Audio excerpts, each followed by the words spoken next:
इस वीडियो में मैं आपको बताऊंगा कि आप अपना खुद का बिजनेस कैसे स्टार्ट कर सकते हैं और किस तरह से कोई भी आपको मदद चाहिए तो आप कैसे ले सकते हैं।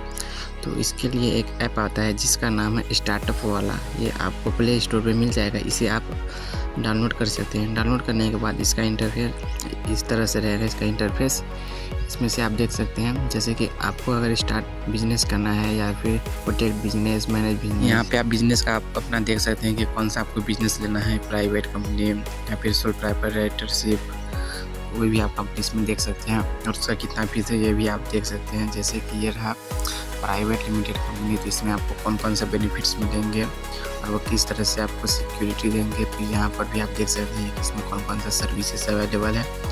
तो आप इस पर क्लिक करके मेक पेमेंट पे आप क्लिक करके आप इस सर्विस से ले सकते हैं। आपको कोई भी इंडिविजुअल पर्सन आपको कांटेक्ट करेगा और वो आपसे जो भी चीज़ मांगेगा आप उसे देंगे और वो आपको ये अप्लाई करके देगा और विथिन 15 डेज वो आपका जो बिजनेस है वो आपको बन करके आपको सारा चीज़ जो सर्टिफिकेट होता है बिजनेस का, जो भी उसका पेपर्स होता है वो सारा चीज़ आपको मिल जाएगा।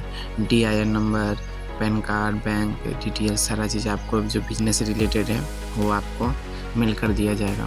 यहाँ पर आप देख सकते हैं और क्या क्या है। DIN नंबर मतलब कि टू आइडेंटिफिकेशन नंबर भी मिल जाएगा एंड डिजिटल सिग्नेचर आपको जो GST अप्लाई करेंगे तब वो आपको डिजिटल सिग्नेचर लगेगा या फिर DIN नंबर लगेगा।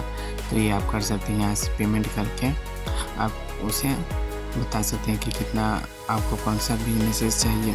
फिर वहाँ पर आया 1% कंपनी और आपको NGO भी आप कर सकते हैं, नॉन गवर्नमेंटल ऑर्गेनाइजेशन NGO भी आप कर सकते हैं।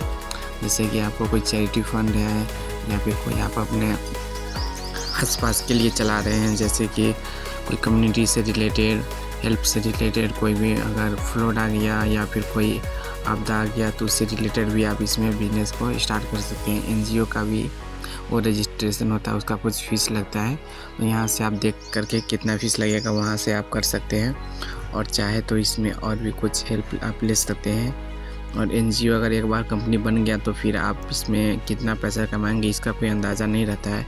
ऐसे तो ये NGO ऑर्गेनाइजेशन पैसे के लिए नहीं इस्टेब्लिश किया जाता है, लेकिन जो मेनली अब के जो टाइम में है उसमें NGO बहुत ज़्यादा पैसा कमा रहे हैं, जो उसके डायरेक्टर्स होते हैं और बोर्ड ऑफ डायरेक्टर्स। फिर यहाँ पर आ गया दूसरे में प्रोटेक्ट बिजनेस। तो ट्रेडमार्क आप कैसे अप्लाई कर सकते हैं। आपको सिर्फ 1000 में 1 घंटा के अंदर में आपको ट्रेडमार्क रजिस्टर करके मिल जाएगा। अगर ट्रेडमार्क होगा तो फिर आपको सस्पेंड कर दिया जाएगा, लेकिन अगर ट्रेडमार्क आपके नाम का नहीं रहा तो फिर आपको ट्रेडमार्क आपको दे दिया जाएगा।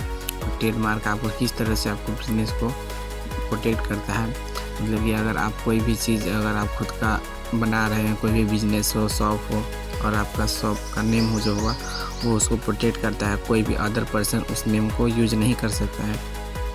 तो आप अगर ऐसा ट्रेडमार्क ले लेते हैं तो फिर जो भी आपका नाम का यूज कर सकता है इलीगल काम के लिए या फिर कोई और भी दूसरे शॉप के लिए, तो आप उसे बंद करवा सकते हैं। तो ट्रेडमार्क आप जो भी आपका बिजनेस हो ट्रेडमार्क उसका ज़रूर ही रखें, बाकी चीज़ रखें चाहे नहीं रखें, लेकिन आपको ट्रेडमार्क तो रखना ही है। फिर कॉपीराइट, आपको जो कोई भी बिजनेस हो वो कॉपीराइट करके कोई दूसरा कर रहा है तो कॉपीराइट प्रोटेक्शन भी आप खुद का ही रखें। अगर कोई भी फ्रेंचाइजी अगर किसी को चाहिए तो उसको आपको कॉपीराइट आपको ख़रीदना पड़ेगा, तो इसके बाद ही वो आपको फ्रेंचाइजी ले सकता है। LLP भी कर सकते हैं आप, OPC, क्लोजर और PVT LTD, ये आप देख सकते हैं। फिर आ गया certificate grow your business. Okay, तो ISO सर्टिफिकेट होता है जो इंटरनेशनल सर्टिफिकेट होता है। आप अगर कोई भी प्रोडक्ट मतलब कि खाने से रिलेटेड या फिर कोई और भी चीज़ मतलब कि जो पर्सनल यूज़ के लिए आता है तो आप उसके लिए ISO सर्टिफिकेट आपको चाहिए जो आप विदेश में भी भेज सकते हैं। और यहाँ पर और भी रहा रिटर्न फिलिंग फॉर्म सब आता है।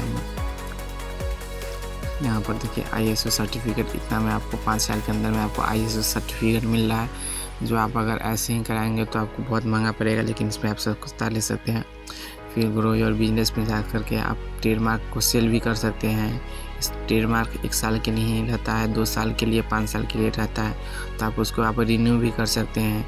GST रजिस्ट्रेशन, तो आप 4 दिन के अंदर में GST रजिस्ट्रेशन कर सकते हैं। अगर आपको बिजनेस से रिलेटेड और भी कोई हेल्प चाहिए जो आपको समझ में नहीं आ रहा है तो नीचे जो डिस्क्रिप्शन में मोबाइल नंबर दिया गया है और जो ईमेल है उस पर आप कांटेक्ट कर सकते हैं।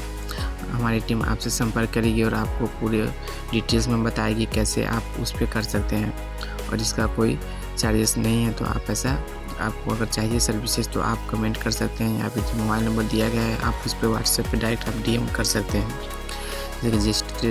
रजिस्ट्रेशन अगर आपका बिजनेस 20 लाख से ऊपर या फिर 40 लाख के ऊपर सेल कर रहा है तो आप इसमें GST फाइल कर सकते हैं। GST में ये रहेगा फाइल कि आपका बिजनेस रजिस्टर्ड रहना चाहिए, आपका DIN नंबर रहना चाहिए, आपका कोई एक प्रूफ होना चाहिए बिजनेस का, तो आप इसे GST फाइल कर सकते हैं। GST फाइल करने के बाद ही आप इसे अमेज़न पे, फ्लिपकार्ट पे, शॉपिफाई पे जो भी आप बिजनेस को सेल करना चाहते हैं प्रोडक्ट को, तो अमेज़न हो गया, फ्लिपकार्ट हो गया, जो भी ई-कॉमर्स है उस पर आप सेल कर सकते हैं अगर आपके पास GST है तो। और अगर आपको इंपोर्ट एक्सपोर्ट भी बिजनेस अगर करना है तो उसके लिए भी आपको GST नंबर चाहिए। वीडियो अच्छा हो तो लाइक करें और चैनल पर न्यू है तो सब्सक्राइब करें।